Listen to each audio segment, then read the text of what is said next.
இங்கேதான் பெண்கள் பெரிய தப்பு பண்றாங்க. என்னோட ஆள் திருந்திருவான் சொல்லி சொல்லியே அத்தனை வருஷம் இறந்ததுக்கு அப்புறம் தான் தெரிய வருது, ஐயோயோ எங்களோட லைஃப் போயிடுச்சான்னு. இன்னும் எல்லாம் சாக்ரிஃபைஸ் பண்ணுவோம், அவங்க கண்ணுக்குலாம் தெரியாது.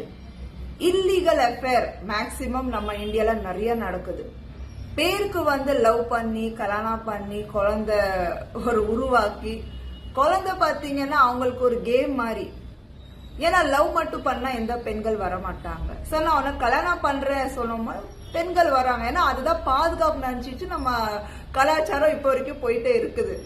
பட் இதெல்லாம் முட்டாள் தானே எனக்கு தெரிஞ்ச வரைக்கும். கல்யாணம் தான் பாதுகாப்பு இருந்துச்சுன்னா எத்தனை பெண்களோட வாழ்க்கையை காப்பாத்தி இருக்கலாம். இப்ப வரைக்கும் பாத்தீங்கன்னா கல்யாணம் நம்பிதான் இருக்காங்க. பட் 100ல ஒரு 10% கல்யாணத்துக்கு மதிப்பு கொடுத்துட்டு ஜெனரேஷன் வேணும், குழந்தை